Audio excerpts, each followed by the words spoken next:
감사합니다. 오늘 시간 함께 보실 하나님의 말씀은 마태복음 7장 24절에서 27절까지의 말씀입니다. 마태복음 7장 24절에서 27절까지 말씀.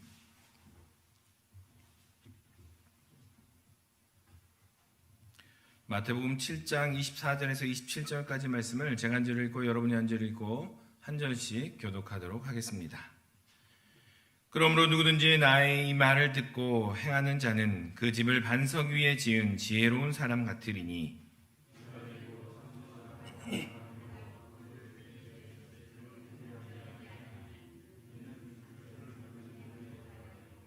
나의 이 말을 듣고 행하지 아니하는 자는 그 집을 모래 위에 지은 어리석은 사람 같으리니 비가 내리고 창수가 나고 바람이 불어 그 집에 부딪힘에 무너져 그 무너짐이 심하니라.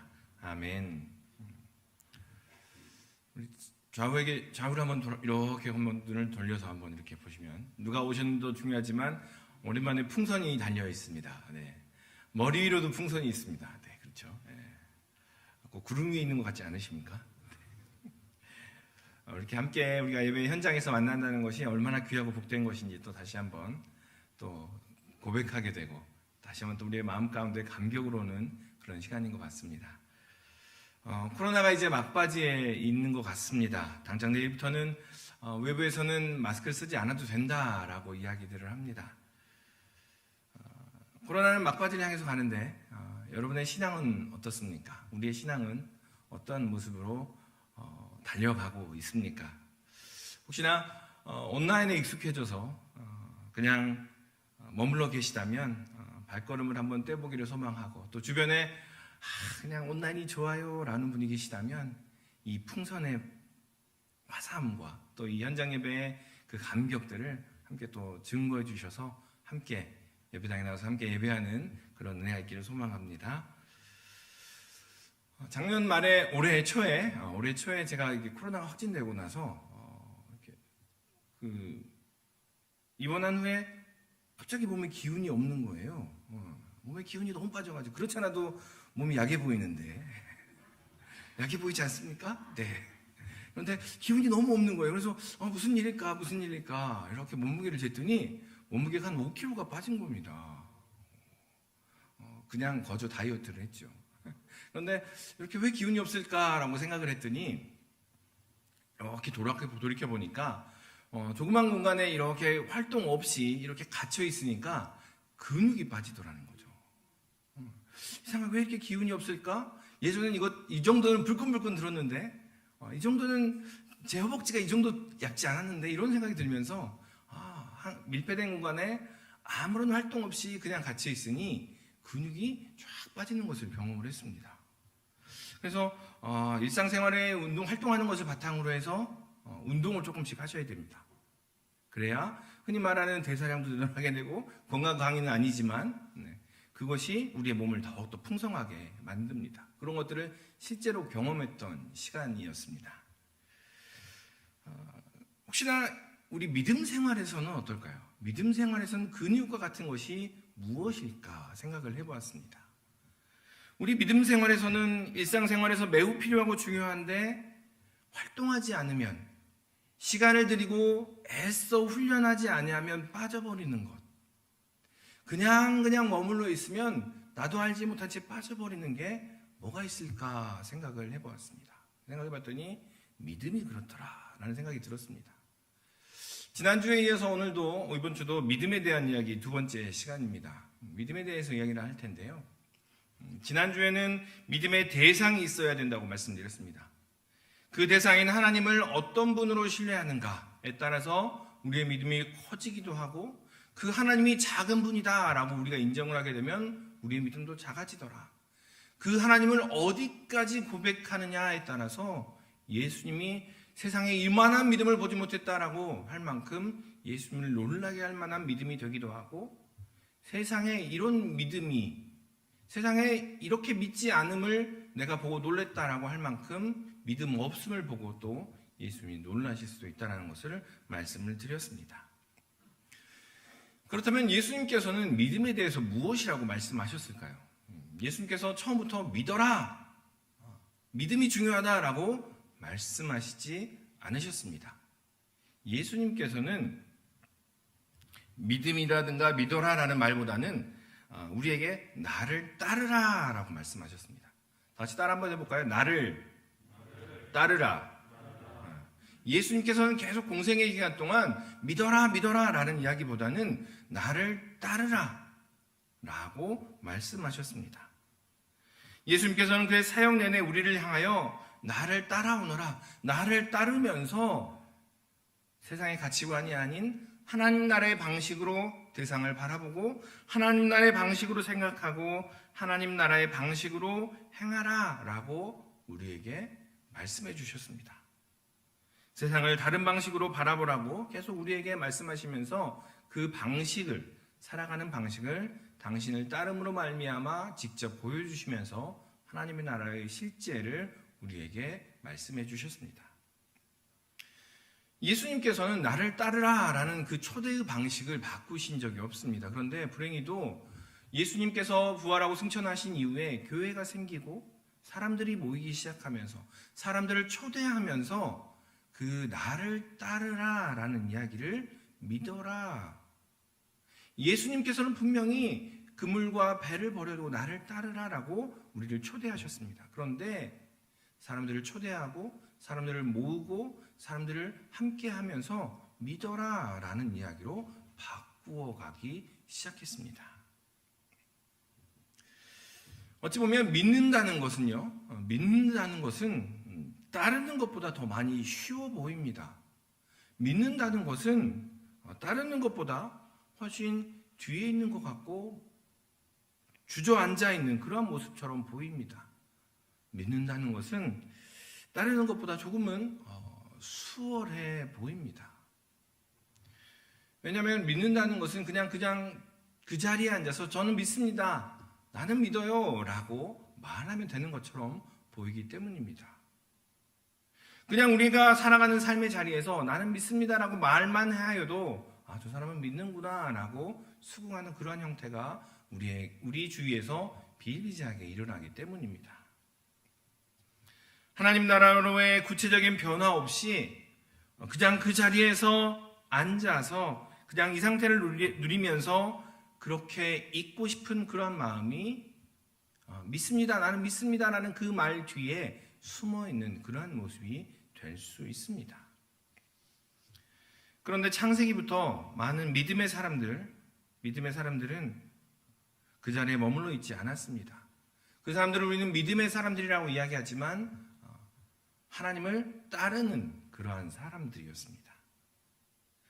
그들은 하나님을 따랐습니다. 자신이 사는 삶의 자리를 떠나서 하나님을 따랐습니다. 그리고 그로 말미암아 자신이 속한 세상을 조금씩 바꾸어 갔습니다. 여러분은 믿음을 어떻게 생각하십니까? 믿음은 감정이나 우리의 확신이 아닙니다. 믿음은 하나님을 따르는 행동입니다. 그 행동을 통해서 그 사람이 믿고 있는 바를 알 수 있습니다. 그 사람이 어떻게 행동하는가, 그 사람이 어떠한 결정을 내리는가, 그 사람의 관심이 어디에 있는가라는 것이 그 사람의 믿음을 보여줍니다. 그 사람의 신앙을 말해줍니다. 우리가 주여를 세 번 부르는 주여 삼창을 통해서 우리의 감정을 끌어올리고 우리의 믿음을 키우는 것처럼 보여지기도 합니다. 그렇게 반복하고 소리질러서 생기는 것은 믿음의 한 요소인 감정입니다. 주여 삼창 이런 거 해본 지 오래되셨죠? 주여 삼창의 근거를 혹시 알고 계십니까? 여러분 그것은 그냥 아무나 세 번 부르는 그런 것처럼 여길 수 있는데요. 여러 가지 설이 있는데 주여 삼창이 다니엘서 9장 19절에 보면 이런 구절이 있습니다. 주여 들으소서, 주여 용서하소서, 주여 들으시고 행하소서, 지체하지 마옵소서라는 구절에서 주여 세 번을 따왔습니다. 그래서 그 구절을 빗대어서 그 마음을 가지고 부르는 것이 주여 삼창인데요. 우리가 주여 삼창을 통해서 우리의 감정을 불러일으키고 그런 것이 시작이 될 수는 있습니다. 그러나 그것으로 말미암아 나의 믿음이 커져갑니다. 그것으로 말미암아 나의 믿음이 실제가 되어갑니다. 라고 이야기한다면 조금은 부족해 보입니다. 더욱 확실한 것은 믿음을 행동으로 옮길 때 우리의 믿음이 실제가 된다는 겁니다. 우리가 근육을 사용하지 않으면 근육이 이렇게 사라져 버리는 것처럼, 근육을 사용하지 않고 그냥 머물러 있으면 근육이 빠져서 조그만 것도 들 수 있는 힘이 없어지는 것처럼 우리의 믿음 또한 마찬가지입니다. 우리의 일상의 삶에서 그 믿음을 사용하며 그 믿음을 통하여 결단하기 시작할 때 믿음이 점점 실제가 되어지고 커져 간다라는 겁니다. 우리의 가정에 대한 것, 가정생활, 가정경제에 대한 것, 또 아이들과 지역사회, 우리가 활동하는 모든 것들이 행동에 대한 것들입니다. 우리의 겉으로 일어나는 일들입니다. 그런데 우리가 한번 질문해 보아야 합니다. 이러한 모든 요소들 속에서 우리가 갖고 있는 믿음이 어떻게 작동하고 있는가? 그러한 상황 속에서 어려움이 닥칠 때, 힘든 일이 닥칠 때 우리는 우리의 믿음을 어떻게 사용하고 있는가라는 것을 질문해 보아야 합니다. 오늘 본문 말씀은 우리가 너무나 잘 아는 내용입니다.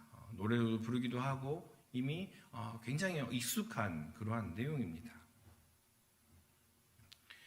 본문은 이렇게 시작을 합니다. 그러므로 누구든지 나의 이 말을 듣고 행하는 자는 그 집을 반석 위에 지은 지혜로운 사람 같으니, 나의 이 말을 듣고 행하는 자는 그 집을 반석 위에 지은 지혜로운 사람 같다라고 예수님께서 말씀하시며 오늘 본문을 시작을 합니다.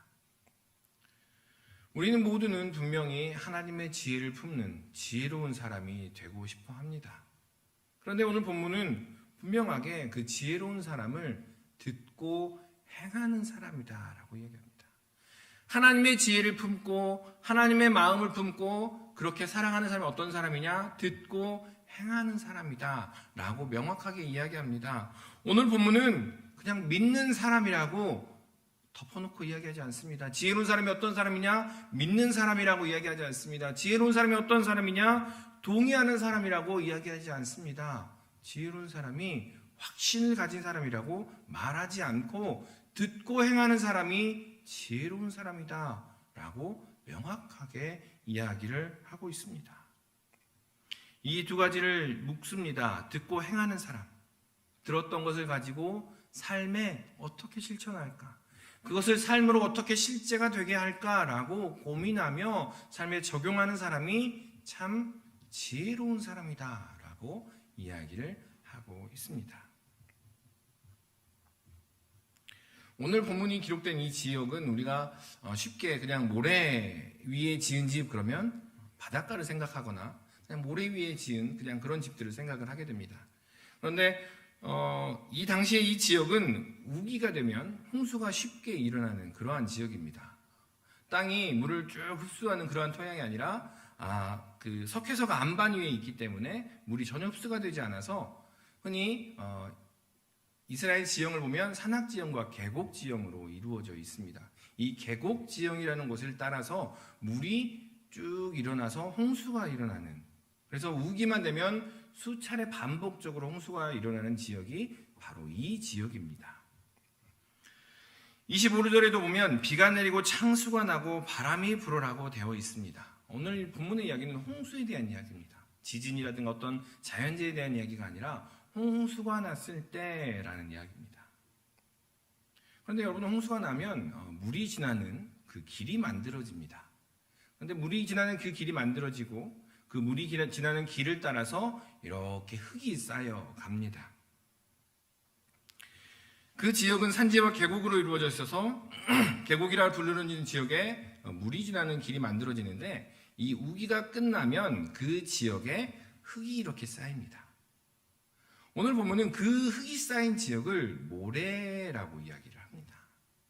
우리가 바닷가에서 보는 그런 모래가 아니라 홍수로 말미암아 반복적인 홍수가 일어나서 1년에 한 번이 아니라 수차례 반복적인 홍수가 일어나서 그 홍수 이후에 퇴적된 흙이 쌓여서 만들어진 그 지역을 모래라고 표현을 하고 있습니다. 우기가 끝나고 건기가 되면 모두 마른 땅이 되는데도 이스라엘 지형을 이렇게 지도를 보게 되면 계곡 지역과 산악 지역으로 나뉘고 여전히 물이 없음에도 불구하고 우리가 성경을 보면 계곡이라는 단어들이 나오는 이유가 거기에 있습니다. 이 홍수가 끝나면 모래라고 쌓이는 이 흙이 쌓이는 이곳, 모래 위에 지은 집, 모래 위에 집을 짓는 사람은 1년에도 수차례 홍수가 나는 지역이고 그 당시 그 지역의 사람들은 다 알고 있습니다. 우기가 되면 이곳에 또 홍수가 나는구나 라는 것을 알고 있음에도 그 자리에 또 집을 짓는 사람을 오늘 본문 말씀은 이야기를 하고 있는 것입니다. 콘크리트를 붓고 물길을 만들어서 피하면 되죠 라고 이야기하는 요즘의 상황과 매우 다릅니다. 당시에 모래가 쌓여있는 이 길은 익히 다 알고 있는 재난이 반복적으로 일어나는 그러한 곳을 말합니다. 그런데 들었다라는 것은 알고 있다라는 이야기입니다. 어떤 일이 일어나고 어떤 상황이 생길 것을 알았다라는 이야기입니다. 26절에도 보면 들었음에도 행하지 않았다는 것은 그것을 반복적인 홍수가 일어나는 것을 알고 있음에도 전혀 개의치 않고 그곳에 집을 지었다라는 겁니다. 이미 반복적인 홍수로 말미암아 그곳에 흙이 쌓여 있고 이번 우기가 되면 또 그곳에서 홍수가 날 것을 알고 있음에도 이미 들었음에도 그곳에 다시 또 집을 짓는 사람을 오늘 본문은 듣고 행하지 않는 사람이라고 이야기합니다. 홍수가 나면 집이 부서질 것이고 가족들은 살아남느냐 위험에 처하느냐 이러한 상황에 놓일 것입니다. 그럼에도 불구하고 들은 대로 행동하지 않고 그곳에 집을 짓는 모습입니다. 이와는 반대로 들은 대로 행동하는 것은 반석 위에 집을 짓는 것입니다. 반석 위에 집을 짓는다. 여러분 어떻습니까? 건축을 하다가 이렇게 땅을 팠는데 터파기 하다가 밑에 안반이 나왔다. 그러면 모든 공사가 잠깐 스톱입니다. 그 안반을 어떻게 헤쳐나갈 것인가. 그것을 다이나마이트를 뚫기도 하고 여러 가지 많은 방법으로 뚫어냅니다. 더 많은 수고와 더 많은 노력과 더 많은 시간과 더 많은 비용이 들어갑니다. 그럼에도 불구하고 들은 대로 행동하는 것을 반석 위에 집을 짓는다라고 표현을 합니다. 들은 대로 행동하는 것을 반석 위에 집을 짓는다. 반석 위에 집을 짓는 것은 더 많은 수고와 더 많은 노력과 더 많은 시간과 더 많은 비용이 듭니다. 모래 위에 집을 짓는 것보다. 그럼에도 불구하고 예수님께서는 계속 들은 대로 행동하는 그 사람을 반석 위에 집을 짓는 것이라고 이야기를 합니다. 그럼에도 불구하고 더 많은 비용이 들고 더 많은 시간이 들m에도 불구하고 그렇게 행동하는 것은 그것이 생명과 직결되어 있기 때문일 것입니다. 우리가 가지고 있는 소유와 연결되어 있기 때문일 것입니다. 더 많은 수고와 더 많은 시간과 비용을 들여서라도 생명이 중요하기 때문에 우리는 반석 위에 집을 짓는 것일 것입니다. 우리는 오랫동안 들어왔습니다. 믿음은 이런 것입니다. 믿음은 저런 것입니다. 이렇게 해야 믿음이 좋은 것입니다. 이렇게 해야 믿음이 커져갑니다. 그런데 여러분 어떻습니까? 수년 동안, 수십 년 동안 들어왔던 그 이야기대로 우리 믿음이 성장해 가고 있습니까? 그 들은 믿음이 행동으로 옮겨지고 있습니까?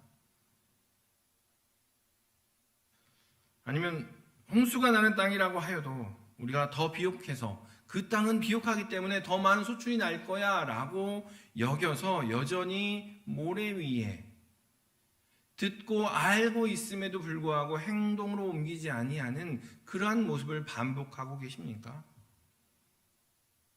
홍수가 나서 생명이 위험할 수도 있습니다 라고 이야기하여도 모래 위에 집을 짓는 것이 더 수월하고 더 쉽고 더 적은 비용으로 지을 수 있기에 여전히 모래 위에 집을 짓고 계시지는 않으십니까?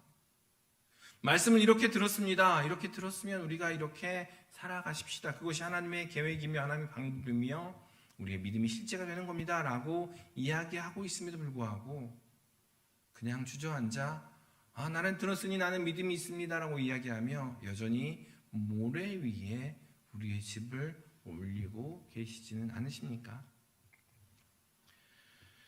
오늘 본문은 듣고 행하는 것까지 믿음이라고 이야기를 하고 있습니다. 듣고 그것을 결단하고 반복적으로 시도하는 것이 바로 믿음입니다 라고 말합니다. 우리는 단순히 그냥 습관적으로 믿음은 어떤 결과를 이야기합니다. 보여지는 것을 이야기합니다. 드러나야만 믿음이 좋은 것이라고 이야기를 합니다. 그런데 아니요. 계속 결단하고 반복하고 여전히 우리에게는 유혹이 있습니다. 저 모래밭에 집을 지으면 적은 비용이 들거든요. 저 모래밭에 집을 지으면 적은 시간이 들고 훨씬 수월하거든요. 오히려 거기에 농작물을 심으면 더 비옥해서 더 많은 소출이 나거든요. 그 많은 유혹을 뒤로 한 채 그래도 들은 대로 행동함으로 말미암아 반석 위에 집을 짓는 그러한 모습으로 점점 옮겨가는 결단이 필요하다라는 겁니다. 예수님께서 그냥 그 자리에서 믿어라 하지 않으셨습니다. 나를 따르라 라고 말씀하시며 네가 손질하고 있는 그 그물과 너의 삶의 수단인 네가 의지하는 그 배를 뒤로 한 채 나를 따르라 라고 이야기합니다. 그럼에도 불구하고 우리는 계속 이야기합니다. 예수님 이것도 잡고 저것도 잡을 수 있지 않을까요? 예수님 그물을 손질하며 우리가 주님을 따를 수 있지 않을까요? 예수님 우리가 배를 의지하며 주님도 의지할 수 있지 않을까요? 그게 요즘 사는 시대, 요즘을 살아가는 사람들의 지혜입니다 라고 우리는 예수님과 쉽게 타협하려 합니다. 그런데 예수님께서는 거듭 이야기합니다. 너의 그물과 배를 버려두고 나를 따르라. 우리의 믿음이 언제 실제가 되겠습니까? 우리의 믿음이 언제 우리의 삶 속에 어떤 모습을 드러내겠습니까? 우리의 삶의 각각의 순간에 우리가 가지고 있는, 우리가 들었던 그 말씀을 행동으로 옮길 때 실제가 됩니다. 우리가 주여 주여 주여라고 3창을 외치며 3번을 외치며 우리의 마음을 끌어올릴 때 믿음이 성장하기도 합니다. 또한 이렇게 예배당에 나와서 아침에 주일에 조금 더 쉴 수 있는데 라고 생각하며 더 쉴 수 있음에도 불구하고 잠을 깨우며 이 자리에 나올 때 우리의 믿음이 성장하고 또한 실제가 되기도 합니다. 그런데 그 믿음의 실제적인 성장과 그 믿음이 실제가 되는 순간은 우리의 삶의 순간에 어떤 모습으로 우리가 결단하는가? 우리의 삶의 순간에 우리의 가진 믿음을, 우리가 들은 그 말씀을 어떻게 행동으로 옮기려 하는가라는 것이 우리의 믿음의 성장에 또한 믿음이 실제가 되는데 핵심적인 요소라는 것을 기억하셨으면 좋겠습니다. 가정에서 하루하루의 순간에 자녀들과 함께하는 순간, 또 지역사회의 순간, 사람들을 만나는 그 순간순간마다 나는 그리스도인이구나. 내가 들은 말씀을 어떻게 실제화할 수 있을까 고민하며 그 상황 때마다 하나님의 사람임을 드러내는 것, 그것이 우리도 하여금 믿음이 실제가 되는 첫 걸음임을 기억하셨으면 좋겠습니다. 가정에서 들은 말씀의 어떤 것을 행동으로 옮기시겠습니까? 직장에서 들은 것을 바탕으로 어떤 실천을 행하시겠습니까? 사람들을 만나면서 들은 대로 어떤 적용을 해 나가시겠습니까? 제가 우리 신림교회 사역을 하면서 가장 구체적이고 실제적이 됐던 이야기는 우리 전 목사님께서 강단에서 회사에서 A4 용지 가져가시면 안 됩니다. 그게 무슨 의미지? 라고 생각을 한참 많이 묵상을 하였습니다. 그런데 믿음의 사람으로서 내가 어떻게 그것을 실천해야 할 것인가? 그것이 어떤 사람에게는 아무것도 아닐 수 있지만 어떤 사람에게는 큰 도전이 또한 큰 시험거리가 될 수 있기에 믿음으로써 결단하는 그러한 일들이 필요하다는 겁니다. 성경은 그 믿음이 결코 쉽다고 말하지 않습니다. 때로는 믿음으로 결단하는 것, 우리 자녀들에게, 회사의 사람들에게 믿음의 이야기를 하고 믿음의 결단을 하며 믿음의 행동을 보여주는 것이 때로는 어색하기도 합니다.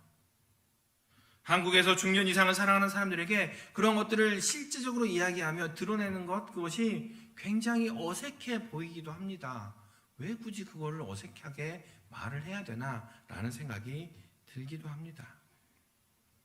그럼에도 그 행동까지가 참 믿음이다라고 성경은 계속 이야기를 하고 있습니다. 덤벨을 5kg을 들다가 10kg을 들 때 근육이 터지면서 근육이 커져갑니다. 단번에 잘 하지는 못하지만 우리가 들었던 것, 우리가 받은 은혜들을 실제로 삶으로 행동으로 옮겨가려고 애쓸 때 비로소 우리의 믿음의 근육이 커져간다는 것을 기억하셨으면 좋겠습니다. 믿음의 근육이 커져가야만 믿음이 실제가 되어질 수 있고 믿음의 근육을 키워야만이 우리의 삶의 믿음으로 그것들을 이겨낼 수 있다는 것입니다.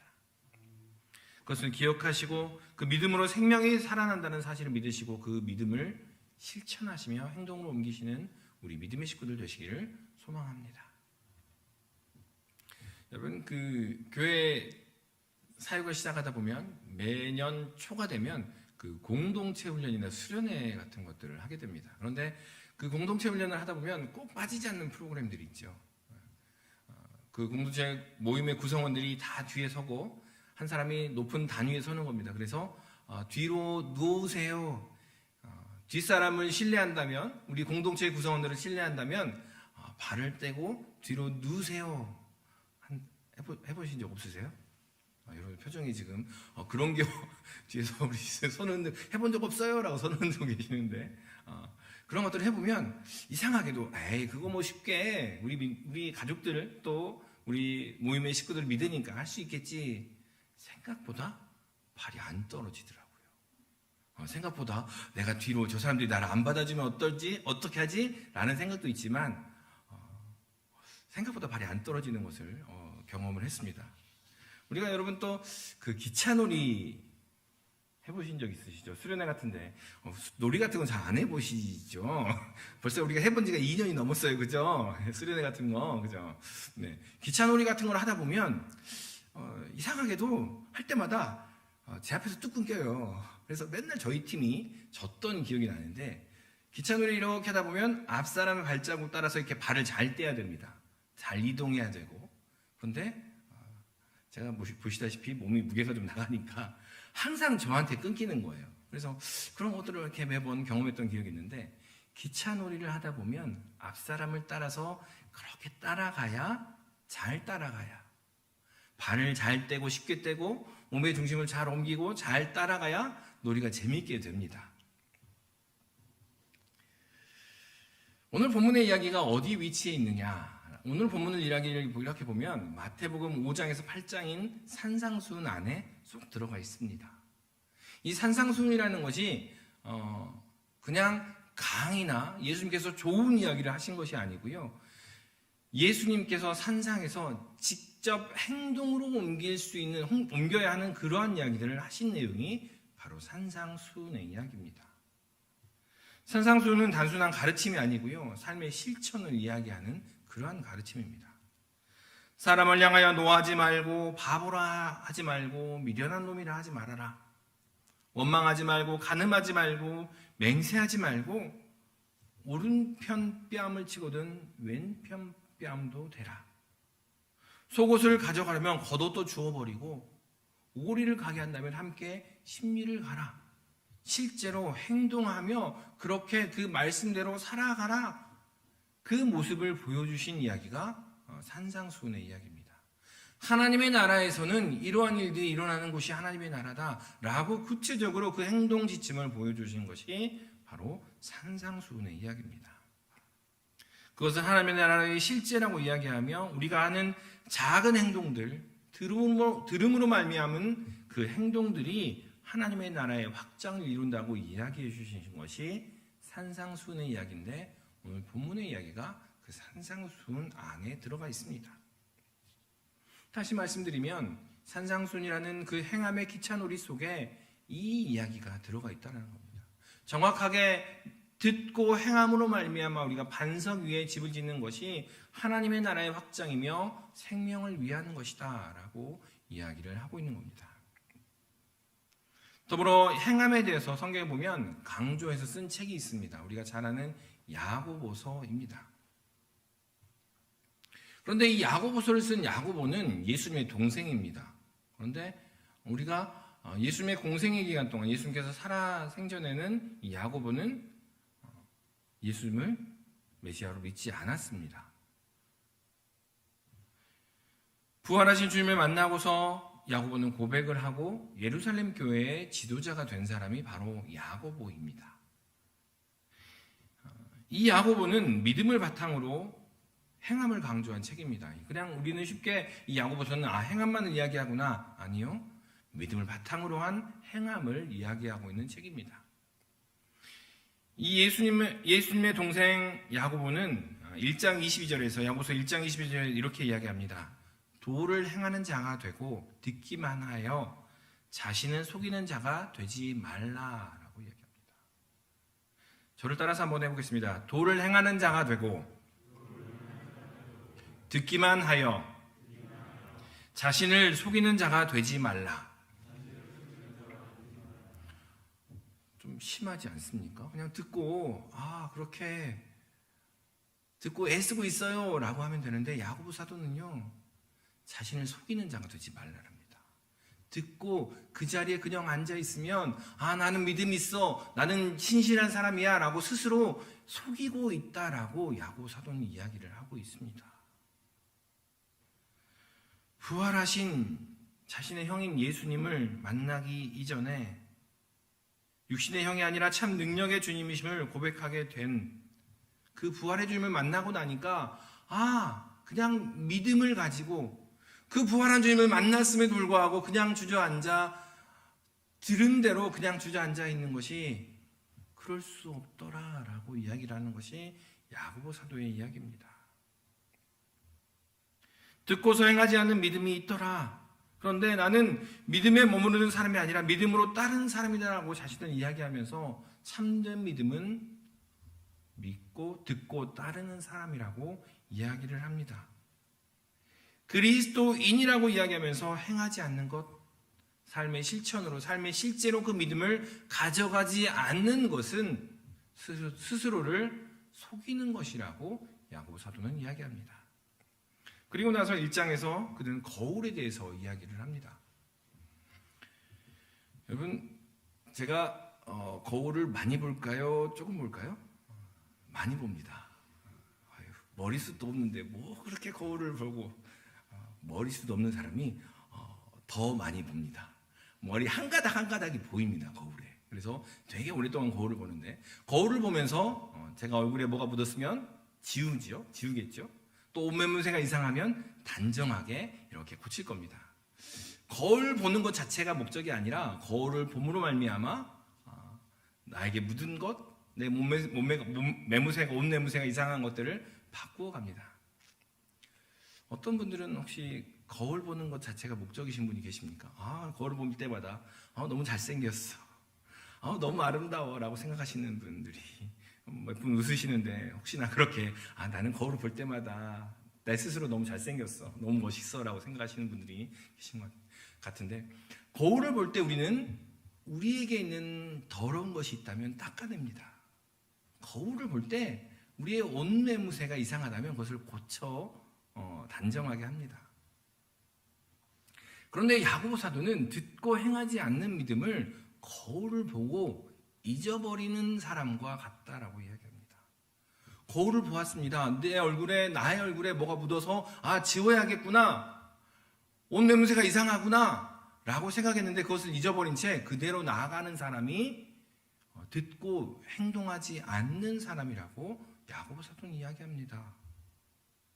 아침에 늦어서 부산스럽게 옷을 챙겨 입고 거울까지 보고 이제 위에는 다 입었으니 아래 파자마를 바지로 바꿔 입어야지 라고 했는데 그대로 파자마를 입고 나가는 사람이 듣고 행하지 않는 사람이다라고 이야기를 하고 있습니다. 야고보 사도는 이것을 듣고 행함이 없는 사람이라고 이야기를 합니다. 말씀을 들음으로 말미암아 자신의 모습이 비추어졌음에도 불구하고 그것을 삶으로 가져와 실제로 가져와 조금이라도 바꿔버리는 시도조차도 하지 않는 사람, 그러한 사람을 듣고 행함이 없는 사람이라고 말을 하고 있습니다. 말씀은 경험이 우선이 아니라고, 지식이 우선이 아니라고, 어떤 이념이나 정치적인 태도가 우선이 아니라고 말하고 있음에도 불구하고 여전히 그 틀 안에 머물러서 나는 안전해, 나에게는 믿음이 있어, 나는 이렇게 살아왔어 라고 자신을 확신하며 자신은 안전하다 하며 그 머물러 있는 사람들에게 야고보 사도는 스스로 속이고 있다라고 이야기를 하고 있고, 예수님께서는 모래 위에 지은 집에서 벗어나라, 네가 머물러 있는 그 안전하다는 그곳은 모래 위에 지은 집이다라고 이야기를 하고 있는 겁니다. 나의 얼굴에 뭐가 묻었다고 하나님의 사람들을 통하여 말씀을 들으셨습니까?